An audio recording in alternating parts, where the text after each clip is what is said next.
Gunline. Fire mission coming down. You're listening to the On The Gunline Podcast, so pop a squat because it's about to get hot. You're on the gun line now. I'm your host, Lopez, and today, as you can see, if you're watching on the YouTube, I got a very handsome Texican. A Texican, yes. I'll explain what that means in a second. Whom I've known since, 2015. First time I seen him, he looked like a pretty high-speed dude. The earliest memory I remember of him was he had come back from PLDC, which is WLC, and then turned into BLC, and now it's, I don't know what the fucksy it is. But it's the primary leadership course. And then from there, he seemed like a pretty high-speed E5. Young cat, really young. And he's a big Cowboys lover. And we'll talk about that too, because it wasn't a catch. And the thing that tripped me out the most is that this dude has the big ass nopal on his forehead. And, you know, he speaks straight Texican. And I'll explain again what that means. So anyways, with that being said, without further ado, welcome Mr. Jaime Natividad. I don't even think he can say his name that well in Spanish. For my middle name, bro, Bustamante, Jaime Bustamante Natividad. Oh, shit. Look at him. He's been working, man. He's been working on that fucking shit. Good shit. What's up, man? Glad to have you here. Thank you for being here on the Gunline Podcast, brother. Of course, anytime. Hey, big fan. I've enjoyed hearing it. And bastard, you beat me to it. It was a catch. I don't care what you say. You know damn well it was a catch. All right. Okay, the fine print said it shouldn't be, but it was a damn catch, and you know it. I don't know, man. He didn't have control of the ball.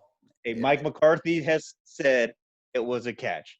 Hey, that's when he was the practice coach. Might be different. Do that. He's a cow. Now that you got Mike McCarthy, you might actually have a chance to do something in the playoffs. I think we got rid of him a little too soon.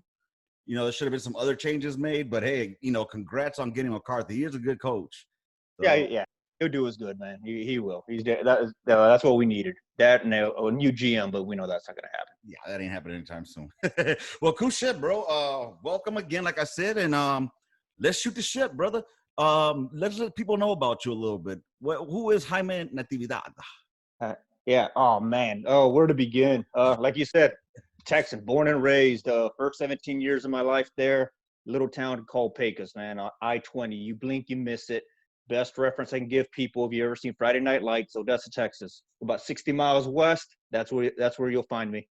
Born and raised. Your nearest reference to Pecos is fucking 60 miles away. Yeah. Yep. God damn.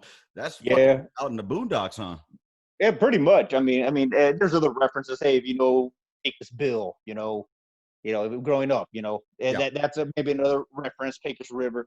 But there is also a Pecos, New Mexico. So some people are like, oh, the New Mexico part? No, I'm down in Texas. Right on.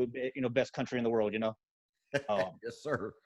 But yeah, no, born and raised there, you know. Met my wife there, you know. Still, for those of you that remember me, I'm still Rebecca. Since I was 16. Yeah, dude. Hey, stereotypical Latino, you know, boom, 16 years old, popped out the first kid. No shit. At 16? Yeah, at 16, yeah. 18 years old. We had the second one. You know, had to go put my big boy pants on finally and be like, hey, no, I keep them on. Like, hey, look, I need to do something, you know, take care of my family. So that's how that's one of the reasons why I ended up joining the Army. You know, so joined at 19, and here I am, about to be 19 years later, I'm in a hotel right now, PCS in here from Fort Dix, New Jersey, off to Fort Carson, and back to where you and I met. It wasn't 2015, it was 2005. Oh, shit, yeah, I keep forgetting that, dude. My bad. 2005. Yeah, good looking out. Yeah, it's that old age, man. It is, brother. Hey, you right behind me, Chief. hey, well, it was all that extra, you know, California Latino stuff you used to do, man. I think it advanced your head a little bit, man. Just a little bit. Dude, that's fucking awesome, man. So you ended up joining the military at a fucking fairly young age. Yeah, did you do anything prior to the military, work-wise? For a little bit. Obviously, like I mentioned, 16 years old in high school. What's it called? So I had a little job at a convenience store. over there just make a little diaper money and stuff like that. So obviously I'm not gonna be able to afford, freaking. I think at the time minimum wage was like $5.25. Yeah. And I'm only working like 20 hours a week, so of course I'm barely gonna be able to afford diapers. Yeah. Um, so did that, and then immediately after I graduated, I went to work with my brother, basically like cable pulling. Okay. So basically in construction sites and stuff like that, pulling Cat 5 and telephone cables, pull them, drop them, terminate them, learn how to work inside the closets and how to build the commo racks and stuff like that. So wait. Are you saying you came out the closet? I heard something about a closet. You were in the closet. So did you come out the closet? Rare occasion. I mean, it's okay nowadays in the Army. So right, yeah, that's been lifted, man. It's okay now these days. Right. So that's what's up. You ended up going into a recruiter's office. How did that occur? Oh Jesus, yeah. Well, okay, so basically, long story short, same thing. So working with my brother in Irving, kind of found out, hey, so funny. So here's a hilarious part of it. First off, so I'm actually at a dealership, because I was getting ready to buy a vehicle. Hey, I got this job. My brother's paying me pretty good. Like I got an apartment. Getting ready to go, looking to get a pickup, a small little pickup, a little Ford Ranger that I've been eyeballing. Right. And so it was just me, Rebecca, and Samantha at the time. Like, all right, cool, about to get this, and I'm at the dealership and this like that. And all of a sudden, I'm, in the finance office, getting ready to sign some paperwork, and no crap, I get a call from Rebecca. And she's like, hey, have you bought that truck yet? I'm like, no, why? She's like, you might not want to. I'm like, why? She's like, I'm pregnant again. I'm like, God like, damn, yo, pull out game. You gotta be kidding me, man. And so I'm like, so pretty much the face you see in my face right now is pretty much what it was like. And Right. I told the guy, like, I'm gonna need something with a bigger back seat now. And no, not for that, obviously, more for kids. So I just found out my girlfriend's pregnant again, so I'm gonna need something with 4 doors and probably a sedan. They didn't have anything at the time, so I ended up going to the Chevy dealership down the street and got me like a little 01 Chevy Cavalier. But anyway, so going from there, literally, that was roughly August of 2001. Okay. So obviously we know what happens the next month. September 11 happens. Of course, a whole bunch of stuff shuts down. So the problem that happened to me is the company that I worked for, their biggest client was a company called Lufthansa Air Catering Service. Okay. So they were the company that, hey, the little cart that gets pushed, they were the ones that prepared all the food carts, all the food and the trays and all that stuff put into airplanes. So when all that happened, of course, a lot of their business went downhill. We used to go doing around the country, Chicago, Detroit, Miami.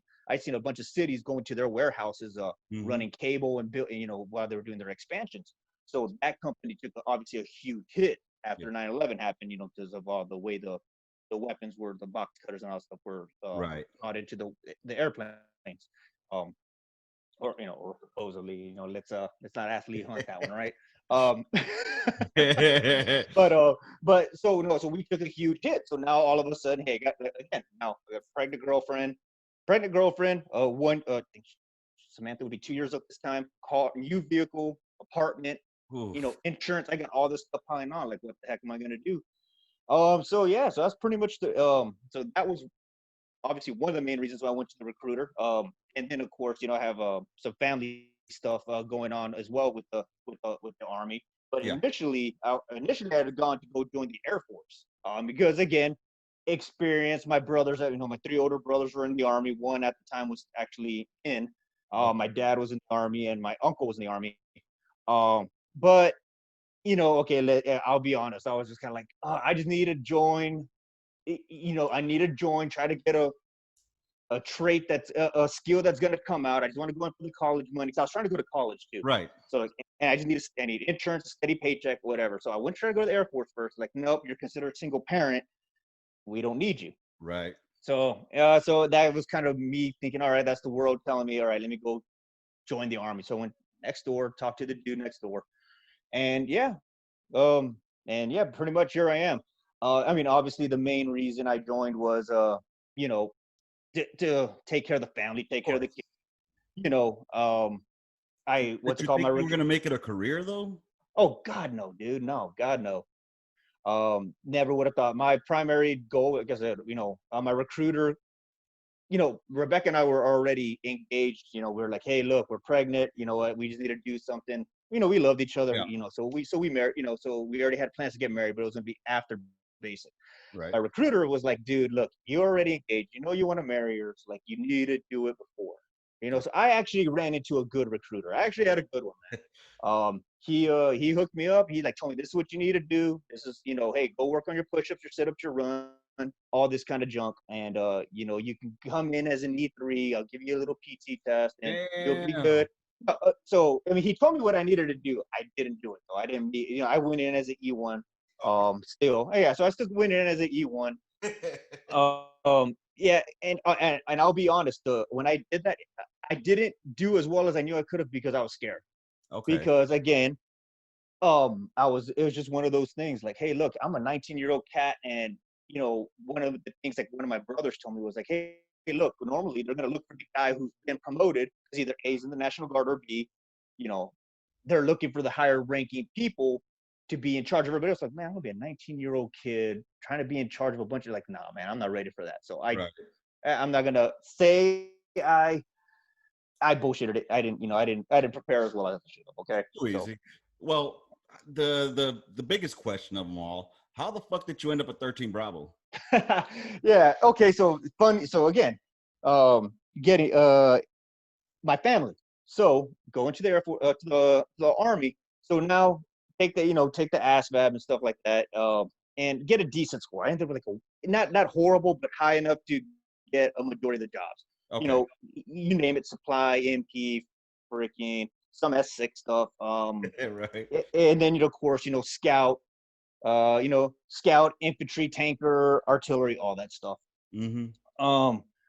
So yeah, so I'm sitting there, and so of course, again, hey, what am I gonna do? Like, all right, hey, I want to join. I want to do 3, maybe 4 years tops. Try to get as big a bonus as I can. That Army GI Bill. Right. Or the Army College Fund. The Army College Fund. Hey, pay a little bit into it, $22,500, or if you're qualified for the Montgomery GI Bill, then you get $50,000 if you pay $100 a month for 12 months. I don't know if you remember that. Yep. So yeah, so I'm like, okay, what can get me out of here pretty soon? What's gonna give me the biggest bonus and college money? So I'm sitting there. And so so I'm looking, and it's basically between a scout, infantry, MP, and artillery, because they all offered. So scout actually offered the most. So what ended up happening was, and Rebecca told me this before I left. She's like, you're gonna change your job for some combat MOS. In my head, I didn't want to, but here's the thing. All right, so like I mentioned, 3 brothers in the Army. My dad was in the Army, and my uncle was in the Army. All right, so my oldest was, I want to say he was an engineer, combat engineer, or might even been EOD. I can't remember exactly what he was. My second brother, what's it called? Was a list was actually yeah. Time out. Fucking goddamn mic. If you guys are watching this, son of a bitch. Can you hear me? Yeah, I hear you, man. All right, give me 1 second. Fuck. Yeah, people, you guys can go ahead and laugh at me. I'm fucking retarded when it comes to this shit. I'm a 13 Bravo, not a fucking. Yeah, but weren't you a driver? So you're supposed to be able to work on comm systems. Whoa. Pump the brakes. No, I know you were a gunner. I know. This motherfucker called me I drove driver. And I drove for Chavari at the end. But the cat driver? What? The cat driver. Oh yeah, I drove the cat. Yeah, for sure. The cat, right? You're talking about the cat, the Fast V? Yeah. All right, hold on. Let me make sure that this shit's still recording. I think you hear me, right? Well, obviously you're responding, so fuck it. Let's do it. Where were we? All right, well, I have no idea where we were at. No. Okay, so all right, so I told myself I was going to do one of the commo jobs. I'm like, I'm going to, because, I had a little experience, running the cables, doing all the Cat 5 stuff. So that's the job I was going in. Went to MEPS. Right. But Rebecca's like, you're not going to keep that job. I'm like, yes, I am, because I'm going to get out and I need this and that. And whatever. I have experience in this. It'll make sense. I'll get out and I have more experience and I'll get a better paying job. Yeah, no, sure shit. She knew me better than I knew myself. So I go in there and nothing to do with the family. All right. Cause nobody's ever put pressure on any of us to join the military. Right. You know, all my parents ever said was, hey, make something of yourself. Make a better life for yourself. Get out of this damn little town, you know? So, right. you know, so I'm there and now I'm thinking in my head, all right, Ruben Natividad, what's he going to say when he talks about his boys? Because every time he's talking with family, hey, yeah, you know, your boys, you know, they're such great kids. Oh, you know, they're all in the military. They all got out of town. Like, oh, what do they do? And reminder for those that don't know, I'm the youngest of 7. All right. So there's a huge age gap. So I grew up listening to my dad talk about my brothers. Right.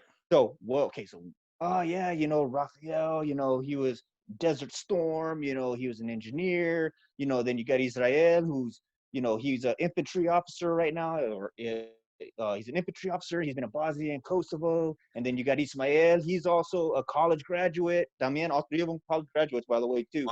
Wow. Then you got Ismael, went infantry. He joined enlisted. He was a tanker, and then went to OCS, and I was a commissioned officer, and he's infantry. And what does Jaime do? He's a camo guy, or you know, and obviously not to talk harsh about those, because you know we all need, you know, support. But so I'm sitting there, 19. I'm gonna talk shit. Fuck that, dude. What do you got? Okay, well, yeah, no, Fuck you're combo, but go ahead, man. Fuck being hey, combo. No, we love you though, Robertson. Robertson was our combo guy. We love you. Yeah, no, we talk smack about combo until we can't talk and we can't shoot. So you know, hey, a little bit my old age and experience has taught me that hey, I can't do crap without support. But hey, I'm still the cool guy that everybody wants to be like. Right. Yeah. So you know, so that's how it came down. That's literally what it came down to, was what is my dad going to say when he says my name along with my brothers? Right. And now I'm like, okay, well, I don't want to do anything engineer because I don't want to be like Ralph. Well, I'm not going to do infantry or armor because that's what my other 2 did. Well, what's left? Well, you can be a scout. What's their bonus? Oh, like 9,000. I'm like, what else is left? Like field artillery. Like, well, what's their bonus? Like, well, you could do 20,000 no GI Bill, or you could do 13,000 with the GI Bill. Like, I'll take that one. And so I didn't need you know what, to this day, I had yet to see that video everybody talks about. I've never seen it. It's a highly motivational video. I have never seen it, man. Bro, the first thing I saw in that fucking video was the Paladin, and I wanted to be a fucking DAT, a dumbass tanker. That's what I wanted to do. So fucking when I saw the Paladin, I was like, sold. You know, I didn't know you had to stop, drop spades, fucking do a collimator. I didn't know none of that shit. I'm like, I want that, dude. And then he offered me a bonus. I was like, I'm sold. Let's do it. Yeah, I should have watched the rest of the video. I had no idea that there was a towed artillery. Right, and I'm pretty sure they probably showed the impacts of MLRS, right? The big explosions. I don't consider them fucking artillery. That's just my thing. MLRS, fuck no. Y'all ain't real artillery. Unless you hump rounds, you ain't artillery. You're fucking rocket fags. That's what right. So yeah. But yeah, so that's the story of how I ended up a 13 Bravo, pretty much, and how I ended up joining the Army. Right. And kids, family, some pressure. Yep. You're right. Yeah. 19 years later, here I am, getting ready to go, you know, be a first sergeant in Fort Carson, back where I started in 4ID. 277, baby. Different brigade now, right? I think they're 2nd Brigade now. Yeah, that's yep. Yes, sir. That's what's up, man. I mean, that's a fucking awesome story. You know, like I know it was a trip when I got my orders to go to Carson, and I saw, you know, 4th Brigade 277. I'm like, fuck yeah, you know, still mechanized. I knew my shit all around the Paladin, inside and out. So I'm like, oh, I'm gonna go out there. I'm gonna be a gunny, all this shit. Wrong. I get there, motherfuckers are 119ers. I'm like, what the fuck is this thing here? Dude, fucking it. But it was good to finish my career where I started it, you know, and it wasn't voluntarily, you know, it's unfortunately I couldn't continue. So, but yeah, dude, that's great that you're going to go finish your career. Now, what if they offer you that fucking star? Oh man, and that's the hard conversation right now. I mean, obviously, like anything, I'm gonna go in. I'll do my best to set myself up to for it. But yeah, basically, my youngest Joel he's 15 now.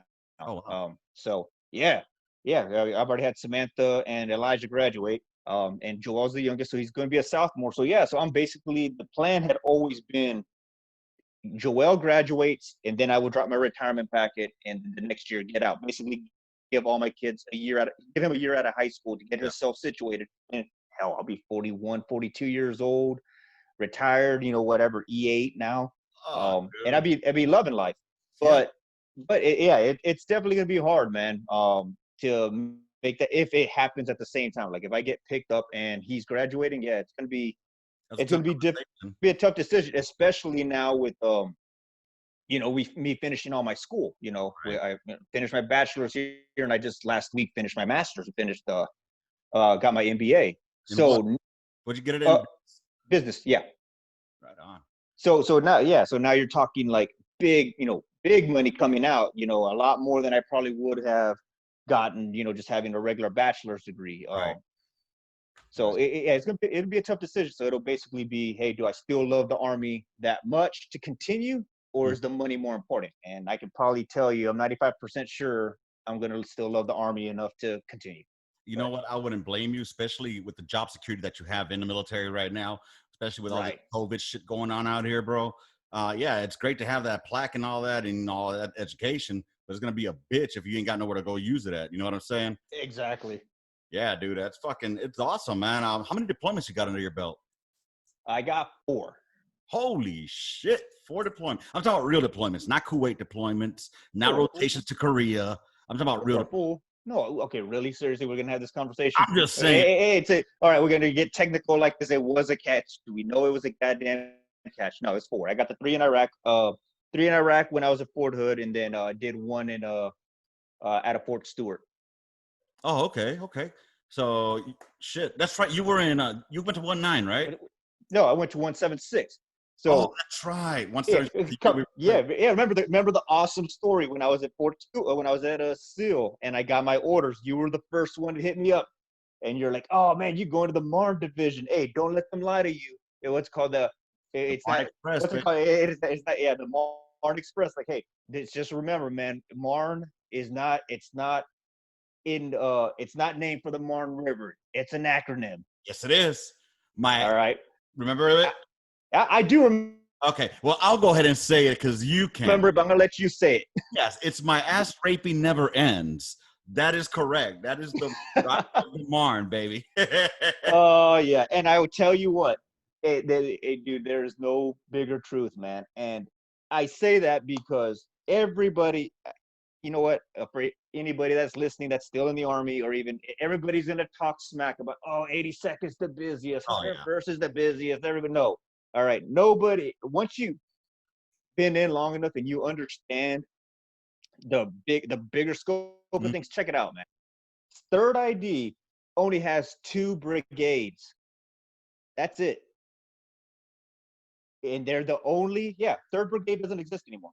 Oh, okay. So when I got there, 3rd brigade was no longer existing. So they were making her disappear. So the only armored brigade in the 18th Airborne Corps that falls with 82nd, 101st, 10th Mountain.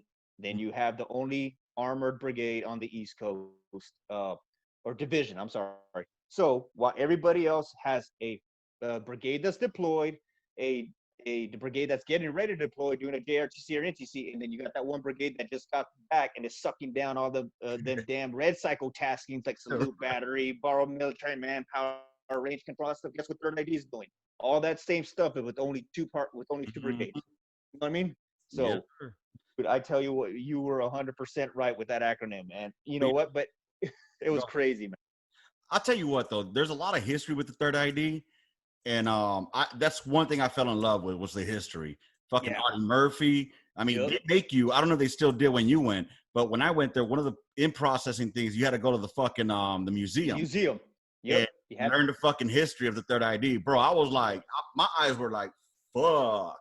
It's really awesome shit. The thunder runs that you hear about, the fucking Saddam's fucking statue that they got in the back, and then just all the history with it. Then the whole Rock of the Marne, the whole fucking story behind that. It's just, awesome. It was like, to me, I was going to a unit that stands alone. Now, don't get me twisted. When I got there, it was a whole fucking different ball game I expected. But I mean, it was a great experience. If anything, that was one of my, after Fort Hood, that was definitely one of my favorite places. I mean, I loved it there. Yeah, I mean, well, for me, every place I go is my favorite place because I make anywhere I go the best I can. Because for one, I'm that freaking awesome because I'm a Texan, a Cowboys fan. You know what I mean?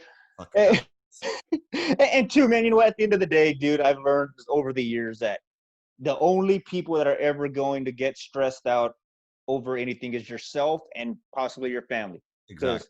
Whoever's freaking doing whatever, whoever's doing you dirty or whoever's doing whatever to you, guess what? They don't give a fuck. You know what I mean? So as the more you let it bother you, you're the only one going to be affected. You know what I mean? So so there's a whole bunch of stuff that you just kind of learn to kind of, shrug it off, man. Whatever. I did learn was after I left Korea, was that one phrase that it lived with me afterwards was, there's no better place than your last unit. There's no worse place than your current unit.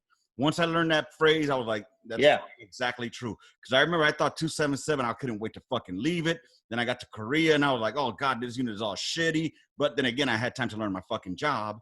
But and then I was like, I can't wait to leave Korea. Then I got the Stewart. So you just keep saying like the last unit was your best unit. But I think what it is at the end is the camaraderie that you have in the fellowship and the brotherhood that you made there. That's what you miss the most. Oh, yeah, definitely. So that's why I think 277 to me, in my 05 years there, 05, 07 years, to me, it molded me, and coming up with NCOs like yourself, like Juarez, Tank, fucking PJ, and all them cats that just helped mold us up, and a lot of us still hold that true to us. Like, fuck, you guys to me were like one of the last old school fucking NCOs. Crush the fucking souls. My God, yes. And now I talked to a couple of my dudes that are still in, and it crushes my soul just hearing how they want to get the fuck out. They're like, I can't deal with this shit no more. And I'm sure that you deal with that on the bigger army because you got a bigger scope, and there's only so much you can share on here, and we'll leave it at that. We don't need to know more in detail. No, I feel you, man. But no, it's not even that. But no, you're right. It's having to learn and grow and adjust to the times, the people, the mentalities. It's different. No, but you're right, man. I mean, I tell you what, even to this day, a lot of my leadership skills and the things that I learned to do came from Alpha 277, man. Because I had just got promoted maybe a couple of months, I got promoted 3 weeks, I think 2 to 3 weeks before guys like Reen, Thrill Kill. There was a couple of others that came in straight out of basic and AIT. And hey, I'm just newly promoted freaking 21-year-old E5, brand new, and I'm getting cats, I'm getting you guys coming in while we're transitioning from 316 to 277. So I'm, like Juarez already said, and I said on his podcast, like, just trying to learn. What did I know? I knew Tank, I knew Cockrell, I knew Richardson, I knew all these old school, hothead, angry NCOs. So that's all I knew. So guess what I did? I did the say, hey, you look at me funny, private. Boom, get your, hey, get down, get up, what? All that crazy stuff that we used to do. And I even told him these days, a lot of the stuff I used to do back then would, I mean, I guess it would be considered hazing. And it's sad because I think about it, and I think what my mentality was back then was, what am I looking for? Well, go ahead. I was gonna say, while you're thinking about that, here's what I think happened: is we lost our warrior mentality, our fucking mentality that we're killers. That our job is the profession of arms. That our job is to kill motherfuckers. Not to babysit. Right. Well, yeah. I would say that's part. Yeah, that probably is part of it. But no, because you're right. At the end of the day, that's falls on us as the senior guys to remind people at the end of the day, our job is to fucking kill people. the job of the United States Army is to fight and win our nation's wars. Yeah. All right. You know, our country is what's it called? Our country, the greatest country in the freaking world, you know, where you have the right to demonstrate democracy, is defended by a dictatorship. When shit hits the fan, you have to understand. I am First Sergeant Natividad. Hey, I heard you. Do what the fuck I said, because guess what? Is it illegal or immoral? No, do it. That's it. I mean, and that's it. And a lot of times, you know, people don't like to hear that. Hey, just do what do what you're told, and do what I said, and that's it, And I'm not ignoring you, I promise. No, I know, I can see you, man. What's up, Pop? You want Cinnamon Toast Crunch? Okay, go tell Sophia. Sophia will do it for you. No, Daddy. Okay, Daddy can't do it right now. You're gonna have to wait. So yeah, dude. I agree, and I apologize for my kid back there, but this is my studio. But yeah, dude, and you're right, and I think that I don't know. I've been out for 5 years now, and I'm happy that I have been out. I miss it like a motherfucker, but I think that I probably would have been called a toxic leader. I think I would have been, as much of an asshole as I was to my soldiers, I also cared about my soldiers, Oh, no, 100%. Yeah, man. I mean, I was the same way. Hey, I was probably one of the biggest assholes you ever met. I mean, like I say, you talk, and again, I'm surprised when you've talked to Bash and you've talked to Hodgson and you've talked to a couple of other guys. I'm surprised Gabe not said more about the dumb shit I used to do when I was a young sergeant, man. I tell you what, I used to smoke the hell out of some people, and not like hurtful exercise, but dude, there used to be times where especially guys like from second platoon, they used to like literally walk, like they used to see me walking. They used to walk other directions just because they were afraid I was gonna find something wrong with them to smoke the hell out of them. It's like, right. That was the mentality. That's something you do as a young E5 though too, because I know when I was a young E5, I had to find a way to separate myself from my peers. Right. And the worst part was it was in Korea, so we were already in a place where we're just together all the fucking time. So I had to be bipolar as fuck, smoke the dog shit out of you, and then after work, hey, let's go have a brew. You know what I'm saying? No, exactly. And you just got to build that kind of rapport with your guys in general. It's like, look, there's that professional and personal, and you tend to find it with some people. Other people just don't understand it. Some people, you're just gonna have to constantly be that, that professional asshole on them. At the end of the day, it's all about leadership, not likership.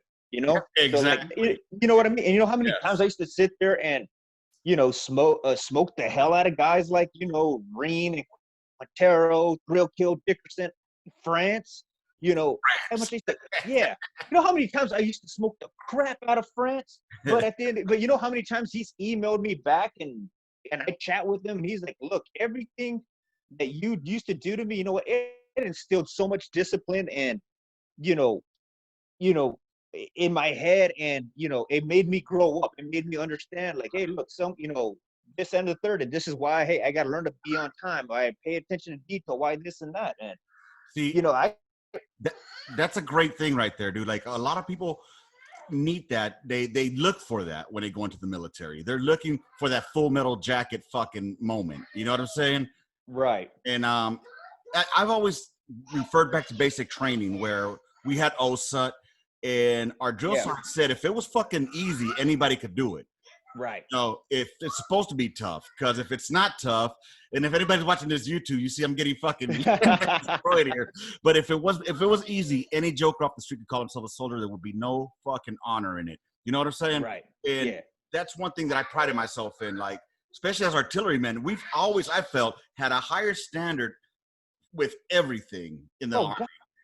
Just everything. Uniforms, haircuts, every fucking thing. Because artillery is just one big ass competition. And you'll have to excuse me for 1 second if you want to elaborate on artillery and competitiveness. That would be awesome. Because I gotta go feed this fucker some goddamn. I'll be right back, y'all. Give me 30 seconds. Come on. Hey.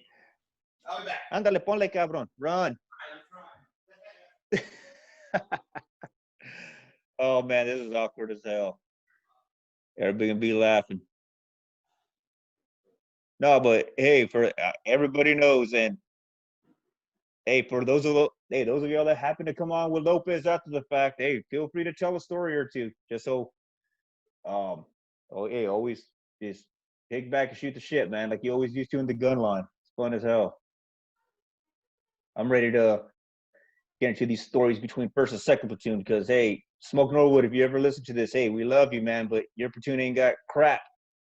Man, shoot him in the face. Shoot him in the face ain't got crap on the Raw Dogs, man. You know that. Oh, get the fuck out of here with that bullshit. I caught the end of that. So yeah, you'll get to go back and hear it. First of all, since you want to talk about the Raw Dogs, y'all did a lot of sitting down on fucking Falcon. Okay. Oh, we did. You mean doing our job as artillerymen? I'm just saying, you did a lot of sitting down out there. We got to do a lot of shooting, right? Because that's what we're 13 Bravos, right? You did. I'm not going to take that away from y'all. I know you're not. But we were still the best platoon out there. We were the best. We ruled those fucking streets, man. But yeah, dude. Where were we? I was getting we're talking about artillery. Hey, at the end of the day, hey, dude. You're right. Standards of precision. It's what we do. Hey, fight for every freaking meal. 0 freaking meals. Everything down the line. Hey, when I was in Fort Stewart, hey, pull out that goddamn aiming circle and line up your freaking layouts. Mm-hmm. When we were at Fort Hood with freaking Chavari, remember? Laid out the damn freaking 550 cord. God damn that guy. Do our layouts, man. Oh.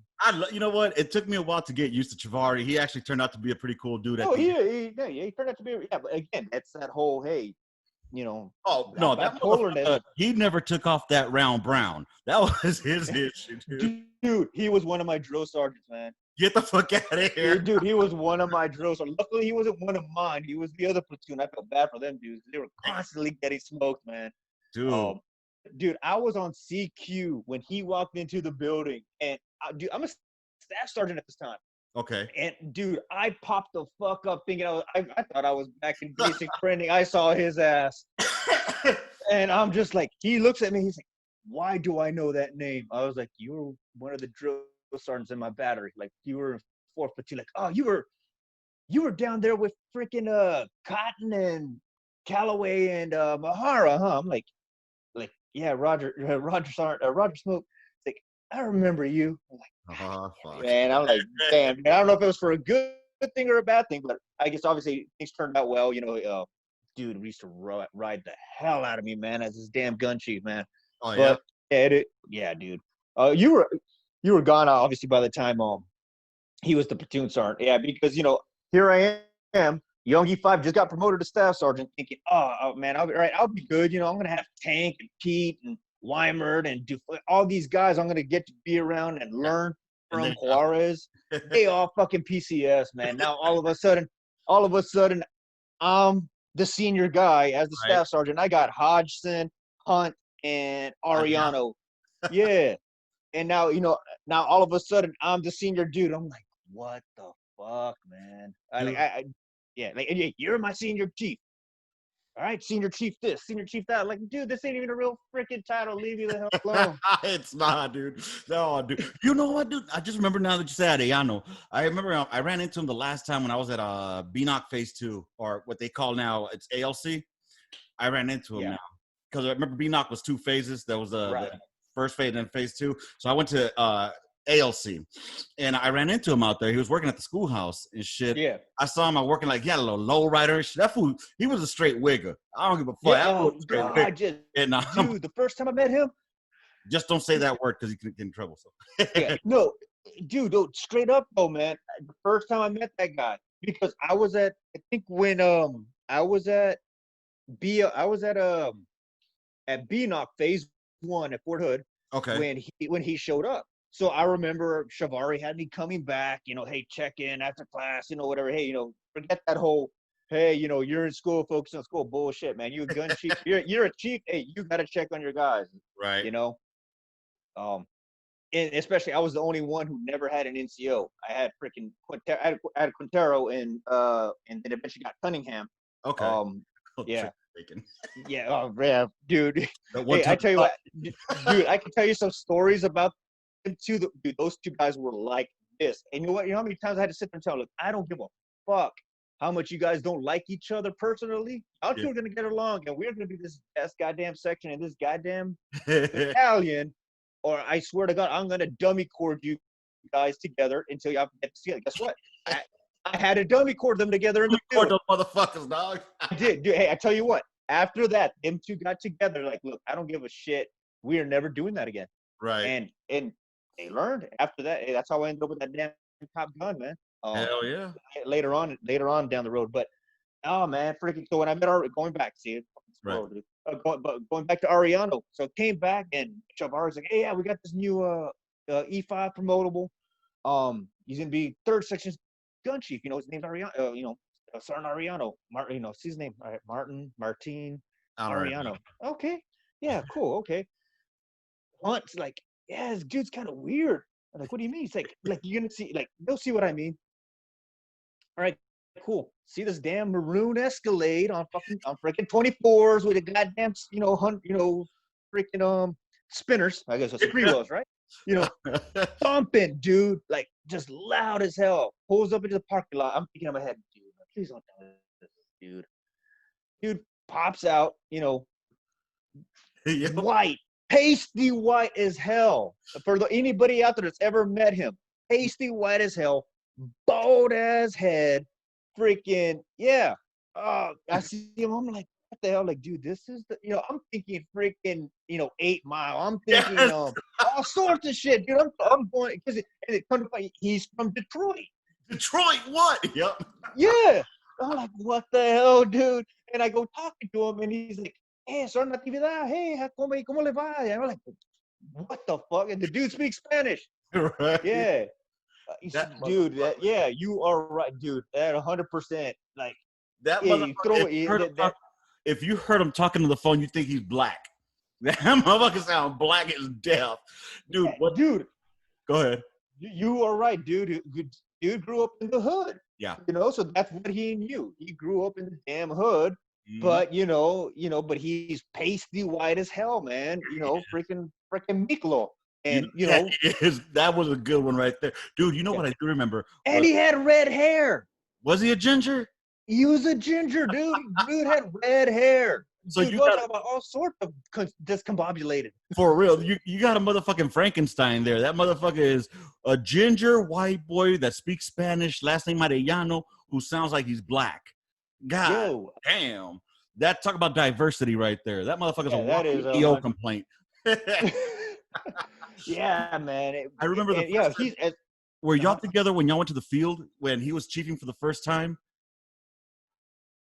Yeah. Okay. What I do remember was y'all got the fucking move order. We go out to the field. You got 3 guns facing this way. One gun facing that way. That motherfucker occupied backwards. Oh shit! I was dying, dude. I couldn't remember which gun that was, but yeah, I remember. I remember Chavari was pissed. Like, who the hell is that over there? Oh. And yeah, oh man, that was. Is he still in? Have you heard anything about him? What's that? Have you heard anything about him? Is he still in? Yeah, no, dude. Yeah, he's the first sergeant down at 329 in Carson. No shit. That's what's up. Yeah, that motherfucker up. That's what I said, man. Do the stinker leg. That's what I remember him. That stinker. Yeah. Dude, were you around for all that? Yeah, dude. I remember when there was a party at Griff's and fucking I was there till September of 08. So, dude, yeah. Oh, so you didn't make it out to JRTC with us? No. Oh, okay. All right, yeah. Y'all must have some fun out there, huh? No. Okay. Him and freaking no. Him and Lee. They came up with this damn song. I wish I still had this old flip phone that we had the recording, man. But yeah, him and Lee Hunt created the song called "The Cannoneer," and they were basically going through the crew drill as a gun chief. And yeah, fucking singing that dance, and they were dancing, and they had this whole little dance and rhyme to it, man. And I really wish I had it. I wish I could remember it, but it was. I'm gonna have to hit Hunt about that shit, man. Yeah, ask him about their song, "The Cannoneer." Him and Ariano. So now that you're headed back to the line and shit, fucking coming towards the end of your career, fucking what are some things you're looking forward to Oh man, dude, just being back on the line, period, man. Artillery's artillery, dude. I love freaking shooting guns, man. I want to just see the hype, man. I don't know, dude. It's you I know how hope it the is. competition is still there. I mean, I don't Hope give so a fuck too. how shit has changed. I hope the Chiefs still have that competition fucking spirit of wanting to be the first one to call rounds complete. Yeah, you're not supposed to take shortcuts, but we all fucking did. And as long as you know the standard, Yep. as long as you know the fucking standard by heart, dude, finger pop all you want. You know what I'm saying? Shit. Fuck, dude, I miss that shit, dude. That's one thing I really miss about the gun line was the competition. Like especially when I was light. That was my last unit when I was 119er, and you could just hear the crew drills from one net to another. And Yeah. this one motherfucking chief said I sounded like that one lady from Lower Z Globe. From that fucking Austin Powers, Dr. Evil's German lady. Oh my God, yes. So one of the chiefs, that I worked with, he said, "Dude, you sound just like her. 3612, 618." So he was like, "Lower Z Globe." Motherfuckers, dude, always making fun of me because I was loud, dude. I was fucking loud. But Yeah, man. That's all you know, man. Gotta get pumped up, bro. Dude. Yeah, that's what I can't wait, man. I'm eager, man. I've enjoyed my time here in Jersey, yeah, but I'm getting ready to I want to get back, man. And obviously I know it's gonna be different. Cause I'll be the first sergeant of one of the batteries. As long as things stay the way they're supposed to and nothing crazy happens, I should be going down to take for Alpha, which is freaking great story in itself. Just being able to go back to be the first sergeant of the battery I first became a sergeant. Are you gonna change it? Are you gonna change the name? Because they were Rock Hard Battery when I was. Yeah, there. they still are. Let's just say I'm gonna try. Well, okay. See what happens. Because they changed my battery. My battery used to be Black Sheep, and then they changed it to Black Knights. So, I mean, I think the Rock Hard thing it goes back to when they were 217 out of Korea. Mm-hmm. So I mean I don't know if they kept it because of the whole shit that went over there and whatnot, but I mean it would be great to see it as Apache, and I'm sure you can get a picture anywhere on the internet of that Apache already. I already hit up the first sergeant, Britain, of course. Yes, Yeah, I already got the picture ready. But hey, I'm gonna try. Dude, I don't think that there's been one podcast that I haven't had that we've had 277ers from 05 that have not brought up First Sergeant Britain. Because of course, man. He's a legend, man. Dude, I was hoping that he would go and become like the next fucking Command Sergeant Major of the United States Army. I would have loved to have seen what he would have brought down to the fucking Joe level. Because, dude, man was awesome. Man was he was, man. Hey, that dude let NCOs run their business. I wish I was NCO under him, man. Fuck. Yo, man, it was freaking great, man. I learned a lot from that dude. But yeah, man, I want to ask you a question, but I don't know if I can. I'll ask, and if you can't answer, you can't answer. I don't delete and I don't edit, just so you know. So I do go. So, I don't know how it is now, but I remember when I was coming up, it was more of an NCO-led army, at least in the field artillery.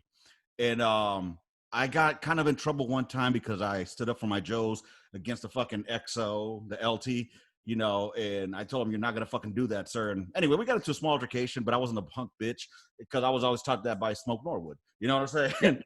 So I started seeing the transition, though, as I was coming out, that it was becoming more officer-centric.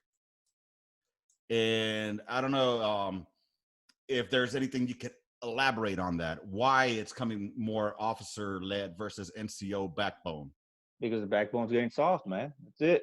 Damn. No, I mean, in all honesty, no, you gotta be willing to, again, it's a backbone for a reason. Sometimes you gotta stiffen it up. You gotta tighten up. There's got to be that clear understanding. All right, hey, down especially at our level, hey, we're where the rubber meets the road. You know what I mean? Hey, we're the executioners. We're the tip of the spears. Whether it's artillery, whether it's the tankers, whether it's the scouts, whatever. You know what I mean?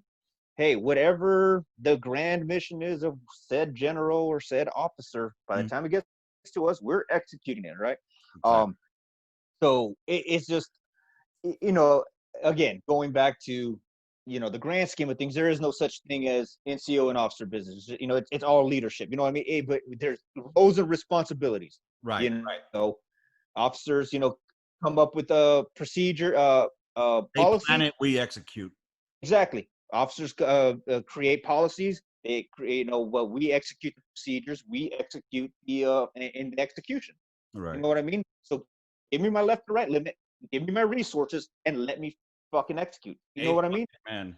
And sometimes, it takes that. And at the end, and it's hard. Again, going back to my statement that I said earlier, though, hey, we're a dictatorship. No matter what, even me as a first sergeant, that lieutenant outranks me. Right. But there is some customs and courtesies, and there are times and places for things. You know what I mean? Right. Exactly. So if you're completely disrespecting a lieutenant, now you've just completely undercut him, and he's gonna, that's where that kind of stuff happens. So unfortunately, it's a very fine line. Yeah, you're right on that. You know what? I didn't think about it like that. And you wouldn't at that role, because again, at our level, even when I was down there, when I was a young sergeant and staff sergeant, or even a young sergeant first class, I probably would have been different. The only advantage that I had that made me a little different was I had a brother, who kind of, I don't want to say coached me into it, but so story when I was back a young E5 sergeant, just Captain Oberg was the commander, and when he was taking over, dude was a fucking dick over the damn property. And I'm thinking, one day I got home, just mentioning to my brother at the time, he was a first lieutenant at the time. And I'm just like, man, hey, we got this new battery commander coming in. He's just an ass. He's just micromanaging, doesn't trust any NCO, whatever. And he's like, why? Like, why? No, I don't. Why? Because he just wants to be a dick. Because he's a captain and he can. He's like, Right. Well, he's probably that way because he had some NCO earlier in his career as a lieutenant screwed him over. Right. So he has trust issues because he probably trusted some senior NCO, some sergeant first class, or some staff sergeants to do something for him or take care of him, and they didn't. So now he's got trust. Yeah, you know what I mean? So, you don't learn that kind of stuff when you're young. All you is bam, like you just said, hey, you're hungry, you're loud, you want to find ways to separate yourself from your other peers. You're trying to get ahead, trying to show that you're the best, you're the biggest, baddest dog there. And that's what we do as NCOs, especially in artillery, and, because we want to be the first out the, like you said, we want to be the first out the dam too. We want to be the first, to call rounds complete. So I can talk shit to them. Hey, bring the rest of those rounds. I'll shoot rounds 6, 7, and 8 for you since you're barely on 4. Come on, you know what I mean? Yeah. So my situation was a bit different. Me and the LT, what ended up happening, that was there was some property, again, inventory bullshit. And the LT had my supply sergeant, and he had my my camel guy, the Seaburn guy, go do some inventory, looking for some shit. But lunchtime came, and you know what I'm saying? So I was like, hey man, go get your lunch and come back down, and good to go, and finish up your inventories. All right, Roger, sergeant. So fucking the LT comes looking for for my 2 guys, and I told him, I sent them out to lunch. Oh, they went to lunch. I told him, like, what? I'm gonna have to lock them in that cage. I'm like, you ain't locking them in the cage, sir. And he's no. Yeah. So, and the thing is, he was one of those guys that was enlisted NCO at one time. He was 5. Yeah. So anyway, we got into a dick measuring contest, you can say, and it was in the first sergeant's office, and he raised his voice, and I'm who I am, so I raised my voice. And at the end of the day, though, first sergeant told me to get the fuck out the office. And and he talked to me afterwards, and I went to talk to the LT. We came to a consensus, meeting of the minds. But hindsight 2020, I could have used a little more tact, but instead I let my hot-headedness take over instead of fucking being cool and calm. So bro, I tell you, it's hard, man. But when they started getting into my Joe's business, that's what pissed me off. Because to me, as an NCO, my job is to take care of fucking Joes. You know what I'm saying? So if you say you're gonna get into my lane, I don't give a fuck what y'all say. There's no NCO business. And yeah, my Joes are my business. When it comes down to disciplining my Joes, that's my business, sir. Sir, you go do your PowerPoints and go do your Excel spreadsheets. Okay. Tell me what's going on. I'll take care of it. You know what I'm saying? No, you're right. It's the NCO's business to enforce the standards of discipline. The officer, he creates the policy of what is the standard of discipline. So that's again, anyway, yeah. Let's get away from fucking Army bullshit. Except one more question about the Army. Are you gonna go over there and shoot some? Are you gonna fire some fucking rounds? You gonna sling some rounds? You gonna hump some rounds, man? Remind you of the old days. Of course. Hey, dude, I'm gonna show up day one. Go find Mike Golf and let's say, hey, go find me your supposed best smoke and let's set up these circles. I guarantee I ain't touched a circle in 3 years. I will still set up a circle in freaking less than a minute and 30 seconds. Are they still using the circle, or are they using the fucking glips now? They got both. Well, the glips has become obsolete because the contract with those people, the European or British company that created it. Good, because what happens when you go digital? You learn your perishable fucking traits of how to read a fucking map. You know, basic land navigation. Yep. Forget it. You know, I remember when I was chiefing and I had to go. We were running heads or tails on the fucking on the tank trails. I had my map right there. One thing I learned from tank: you get your motherfucking map. And you point your fucking route where you're going. You have your little checkpoints of where you're at, and you won't get fucking lost. You know, one day, hey, Chief, if you hear this shit, let me know. Come down on the motherfucking podcast. We talk about the gun line. But I tell you what, man. Same thing. Pete, when he was, I got a fucking kick in the face for freaking Pete. The first and last time I ever held him on a freaking map. Like he plotted out everything like that. You know. But he's not looking at the screen, you know, obviously, because he's got a full defense and he's, you know, whatever. Right. So I'm supposed to follow with the map down there in the gunner seat and like, hey, this looks like it's like checkpoint 3 coming up, right? Hey, like, oh my bad, hey, Chief, I lost myself. I don't know where. Like, boom! Like, look at the goddamn screen. Follow the easting and the northing, because dude, I was freaking fucked up. I was like, shit. After that, dude, Q used to look over at me. He's like, watch me, basically finger fucking the damn map, watching myself like, hey, Chief. In about 500 meters, you should see this intersection coming up on the right. Dude, after that.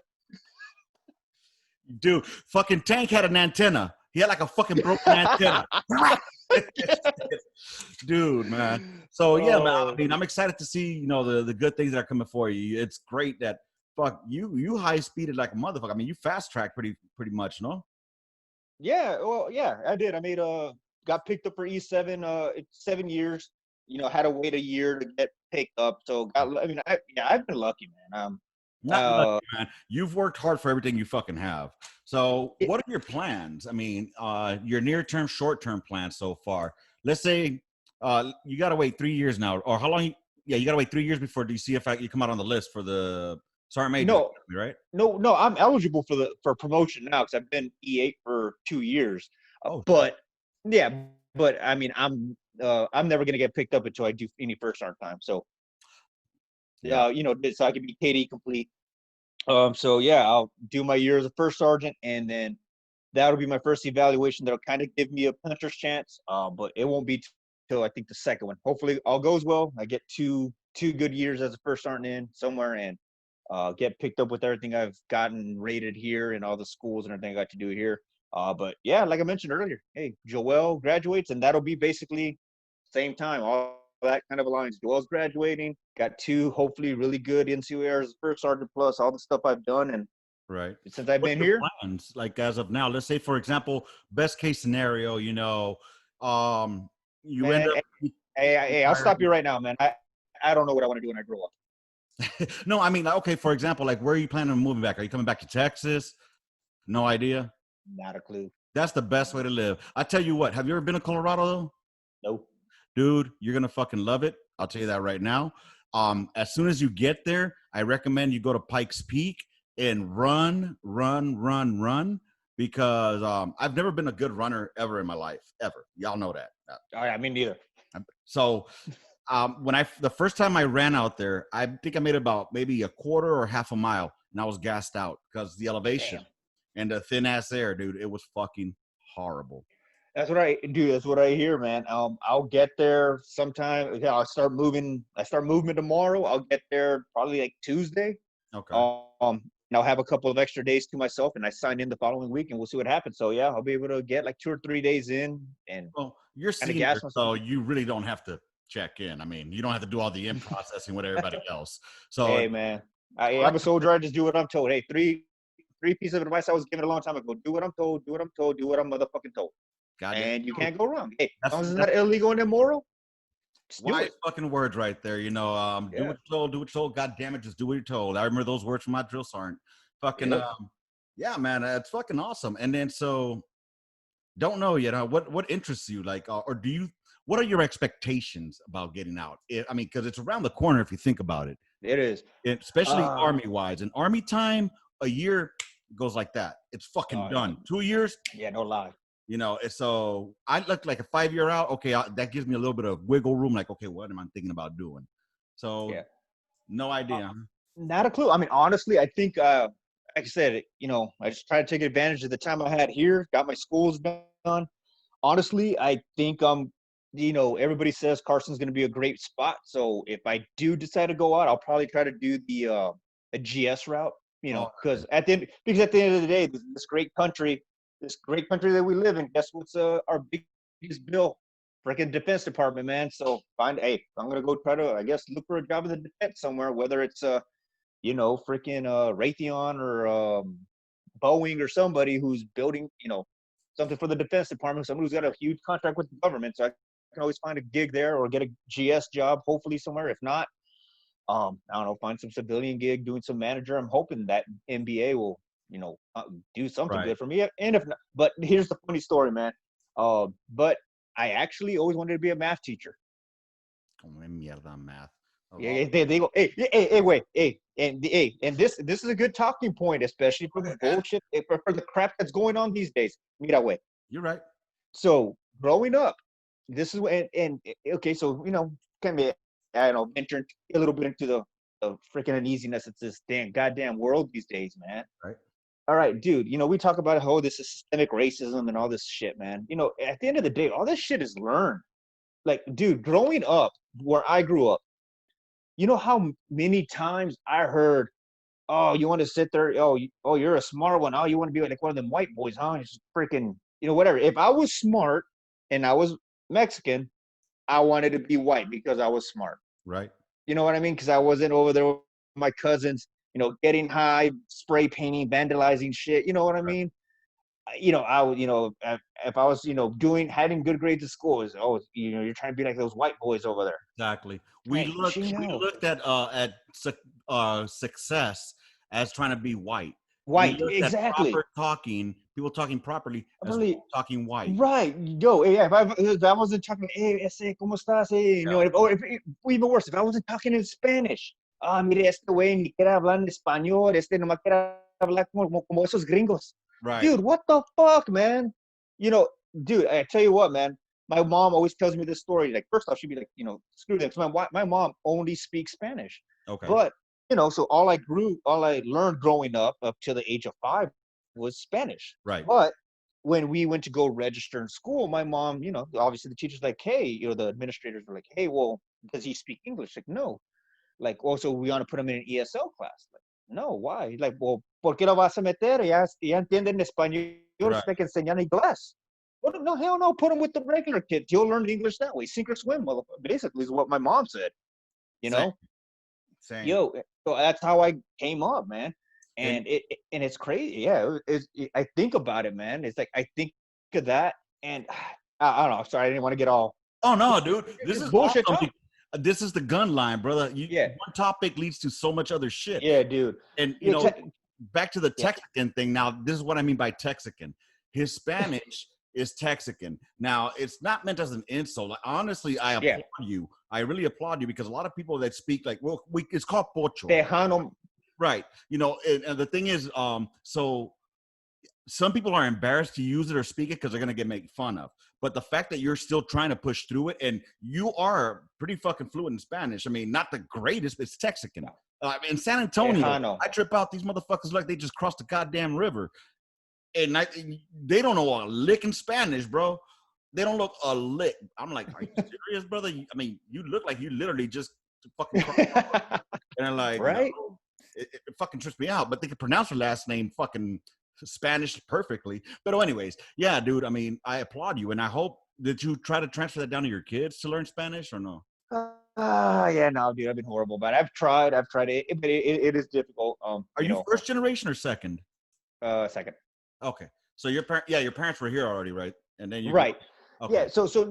Yeah. Interesting story I found out, man. So my mom, going through all this security clearance stuff. So I always thought I was first generation. So I always thought, my mom, what's it called? My mom was born and raised in Mexico. My dad wasn't. So I still be second generation. But come to find out though, I found out two things. So one, I found out that my grandfather, my mom's dad, was actually part German. I always thought he was Spanish. Oh shit. Yeah, no shit. That's what I thought. Secondly, I found out that my mom was actually was a U.S. citizen because of him. No. So, but he met my grandma. They moved to Ojinaga, and born and raised, had the family there. Then eventually moved out to West Texas. You do look a little Hitler-esque. Now I can see a German in you. Dude, that's fucking awesome, man. I mean, that's really fucking great. And just gonna push along on the topics here. You have one thing that is rare in the fucking Army, and that is a spouse who has been with you from day one to now. And of course, I'm sure it doesn't come without its ups and fucking downs. It's every relationship. But the fact that y'all have stuck together for so fucking long, that is amazing. I remember she was the FRG leader in 05 over there. I do remember that. And always cool. So, I mean, you got yourself a great one. Definitely a Molly pitcher right there.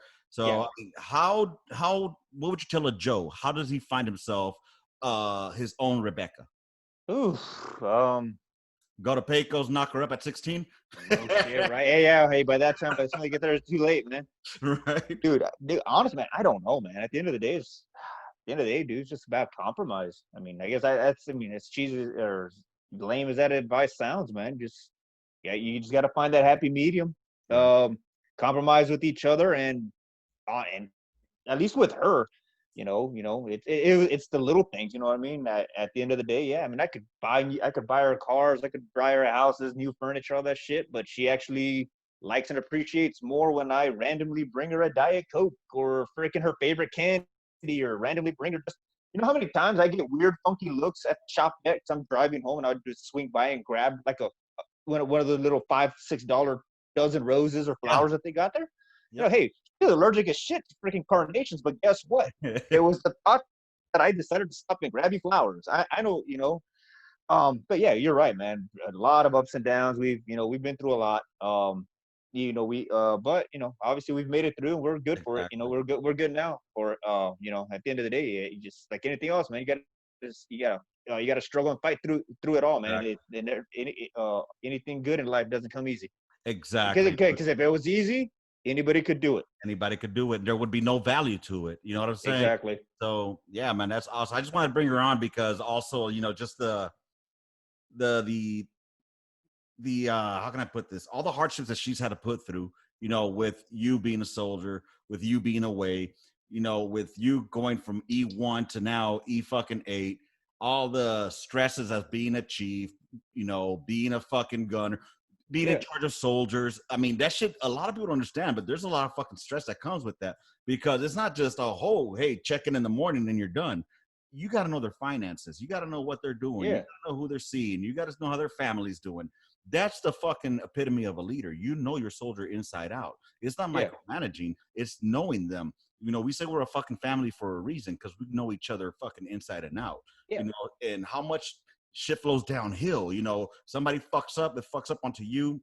So just, being able to, if you were able to leave home separate from work, were you able to do that, or were there times where you brought it with you, and how did you deal with it? Always left it at the door, man. That sometimes I would make work stay at work a lot later. Right. But it happened. But one thing I did learn though, early was to include her in it too. Like you said, we're a big ass family, but you know how many times she cooked lunch for everybody? You know how many times she would walk into the battery, especially when I became a platoon sergeant, she'd walk into the battery and be bringing freaking hundreds of cupcakes for the entire battery. You know what I mean?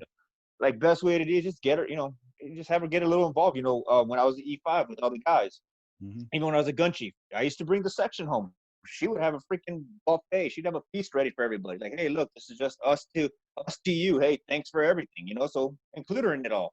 Yeah. So I think that probably helped out a lot too, man. Yeah. I used to, Thrill Kill France, Quintero, Luga, all them guys when I was a young E5 with Pete. Yeah, we used to go to the house, just jump in the car, go to the house, and Rebecca would have freaking ribs and briskets and chicken and all sorts of big ass spread. Okay. At least I'm getting hungry. once a month.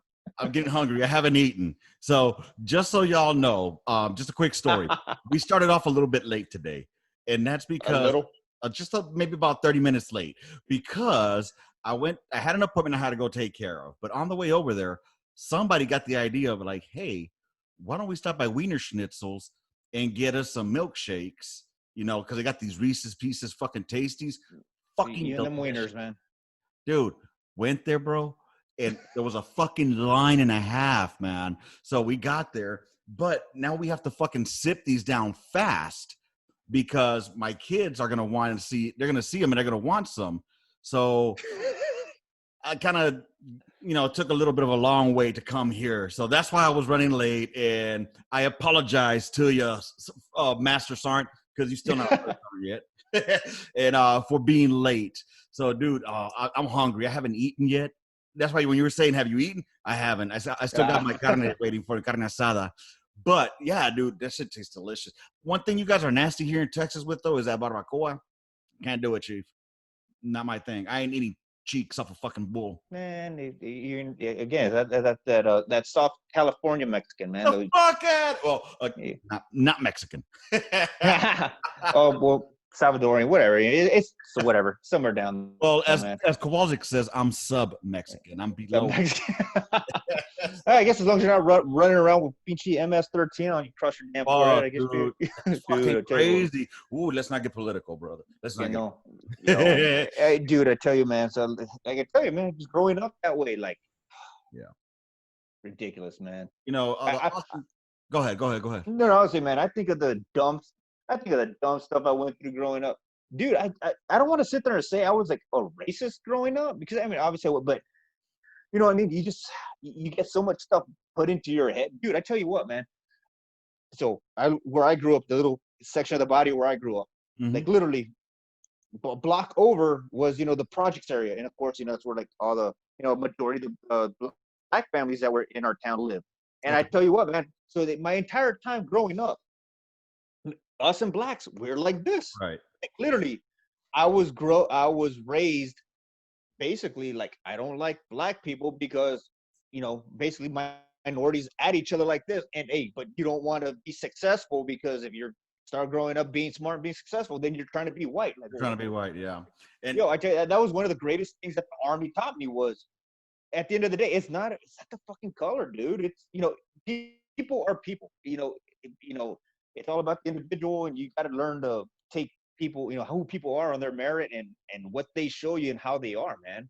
With that dude, said, Tank, Pete, Fontaine, dude, if I kept the mentality that I had coming out of that town, dude, right, I would have been fucked, dude, man. Because come on, dude, I was in a platoon with Tank, Fontaine, PJ, and the Smoke Norwood. Dude, I would have been up Shit Creek if that's really how I thought. And I'm literally in a platoon where I'm the only non-black NCO.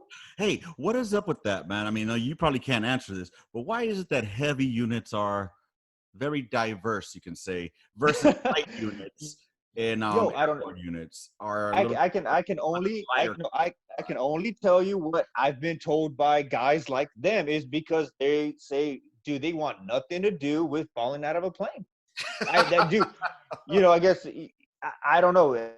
I mean, I'm not, it's, and again, going back to, stereotypes, right, are built, for a reason. Because, something correct. Yeah, a mass majority of the people fit this trait. You know what I mean? Kind of, like I said, what was one of the first things I said? Hey, stereotypical 16-year-old Latino. Boom. Right. Hey, got my girl pregnant. Boom. Hey, check. Mark. Check. Have you been arrested for something? Boom. Check. So yeah. So everything I've ever learned, hey, Tank and Pete, they'd be the first ones to say, dude, I don't know how to freaking swim, and I ain't trying to jump out of no goddamn plane. Right. So that's what so that's pretty much what it is. But hey, you're gonna see a hell of a lot of freaking a vast majority are gonna be the white guys jumping, falling out of the plane. There aren't, but but the majority that I've ever seen coming up was that. Right. And I tripped out because I don't know, when I went to when I was in the mechanized units, it was a very diverse crowd. And then when I got to 19, not 19, when I got to 277, it was a light unit. There were some onesies and twosies, but the vast majority were Latino and white folk. And I'm like, I mean, is it because they're tropical people? I don't know. Gotta stay out the cold, man. No, and that was another big thing. Tank would say, like, hey, I don't want to. I ain't trying to be no damn cold. Then he goes up to throw Ford drum, and then now he loved Ford drum. Well, shit, he went to Alaska first, didn't he? Yeah. So, but dude.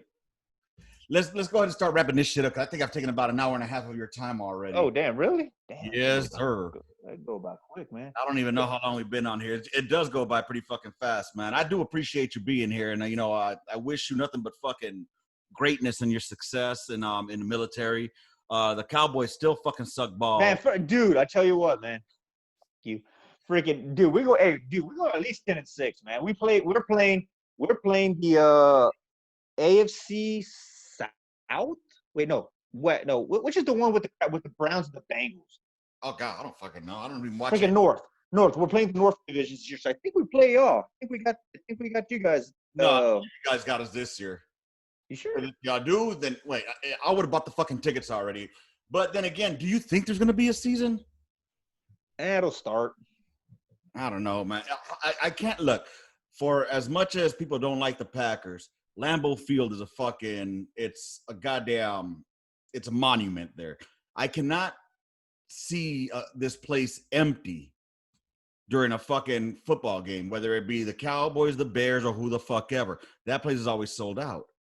So, I mean, it's just going to be odd seeing that, or you seeing all you fucking Cowboys fans looking up at, just empty in that field, Well, according to Jerry, good old Jerry, we're gonna have 25% capacity in our stadium, so we'll be good. And we're playing AFC West, NFC. Oh, you pulled it up, didn't you? West teams. That's why I say we got 10-6, man. So we're gonna beat the damn Cardinals. Hey, freaking Rain, if you listen to this shit, we're freaking beating the Cardinals. But we're playing the Cardinals, the Rams, the Seahawks. Man, we own them. What's it called? And any given Sunday, brother. Any given Sunday. One motherfucker might COVID. He's gonna be fucking quarantined, and you got your second strings in there that don't know what the fuck is going on, and done. Man, hey, mark my words. Hey, actually, it'll stay there recorded, man. We're going at least 10-6. We're gonna win the NFC. We're gonna win the NFC East. We'll see the Packers somewhere down there. Packers got the North. That's on lock. I mean, I feel bad for the Lions every time I see them because they're so close. Dude, yeah. I feel bad. The Bears are just horrible, man. Fuck the Bears. Kowalczyk, if you hear this, fuck the Bears. And then the Vikings, man, they're just there too. Dude, they're just teams. It's the Packers and whoever wants to be in second place, man. As long as y'all got goddamn Aaron, dude. I really want to like him, but goddamn that dude, man. He's screwed us so many times. Hey, no, your own team screwed you so many fucking times. I'm talking about that last one. I remember they were in Dallas. Motherfucker launches that ball right to the motherfucking sideline. Somehow, Michael Finley, dude, is the fucking Texas Longhorn. This is why I cut ties when these motherfuckers graduate from college and go to the NFL. Yeah. I don't care. Hey, that's a Longhorn. I don't care. He don't play for the Longhorns no more. Yeah, Michael Finley. Trust me, I know the dude, and I'm glad the next week he bobbled that damn fucking onside kick. Why you gotta go there, man? Because, man, it was a goddamn catch. It's all gravy, baby. You know what? Hey, what do you think? Tampa? Do they got a chance with fucking with old Brady there? No, because Brady can't throw down the field. Those receivers are made for speed and down the field. Brady, I mean, unless those guys can go there still though. Wasn't Gronk going over there too? Yeah, no, he's there. Yeah, he's there. I mean, he's gonna be that outlet, man. Speed, right? Yeah. But no, man, Mike Evans and Chris Godwin, those are dude. freaking Mike Evans is like 6'5", but dude, those guys can fucking burn. Those guys are built for speed. They're built for more for a quarterback that can throw down the field, man. Brady, he'll do okay, but Think he's done though? Yeah, he'll be done after this one. What do you think? You think Aaron is done? I think Aaron should already start fucking hanging it up, to be honest, because he's one good hit away from being done, bro. Well, of course he is, but nah, man, he's got to, dude. I can't believe Green Bay. I honestly, I think what is going to end up happening is he's gonna. Dude, I don't know. He's gonna end up going, man. They're gonna end up releasing him. They're gonna be stupid. They're gonna release him. He's gonna go to somewhere like, dude, I don't even know where he would go to Chicago. oh God, just to spite freaking Green Bay, that'd be hilarious, man. But no, man. Aaron's got at least a good 5 or 6 years in him, man. That dude has still got it, man. We'll see. Can you imagine him? Can you imagine him in a system like Tampa Bay? Now that would be freaking lit, man. That dude can sling it, and those guys can burn. I don't know, bro. I mean, I think he's starting to lose it. Yes, Pop. Where's remote? Your remote should be somewhere in my room. He calls my TV room is his fucking TV, and he says, "Where's my remote?" That's his remote. Yo, you know what was my dad's remote growing up? Hey, Jaime, go raise the volume. Hey, go change the channel. Hey, go get me a beer. Dude, people don't know what that means anymore nowadays, man. Dude. They don't know. What, man. My dad, the remote could be like over there. He would call me in from outside to come in and grab him the remote. I'm like, dude, my fucking dad was the same way. He had the hammer literally at arm's length. He's like, Nani, pasame esto aquí. I'm like looking at him like, Dad, the fucking hammer's in your hand, bro. But God forbid I didn't do it, because then he'll grab the hammer and whack me with it. Hell yeah, dude. You want to talk about getting an ass whooping. You know, it wouldn't be, but the worst ones, if I ever even looked at my mom sideways, yo, you do not disrespect the Mexican woman. Oh my God, my dad would beat the crap out of me. My dad, now we're going into my dad's stories. My dad whooped my monkey ass so fucking hard. I'm talking about, he got me. He's like, Danny, talk to me like I'm your friend. Tell me what's wrong. Why aren't you going to school? He caught me that I was ditching school, dude. I completely missed a whole fucking semester. Back then, my report card got to it was mailed. So my dad caught it before I was able to grab it. Yeah. Yeah. So I'm like, all right, Dad, I'll tell you the truth, man. I've been ditching. I've been going to parties. They call them ditching parties back in the day, DPs. And fucking, dude, I made that mistake. I fell for it. I fucking fell for it. My dad's like, oh, see. He grabs my backpack and beats the shit out of me with the books in it and everything. You dumb motherfucker. I send you to school. I drop you off in the front, pick you up right there in the front, and you treat me like – so basically he was more pissed off that I made him look like a fool. Yeah. Versus not going to school. Yeah, and that was like one of the big things like for my dad, man.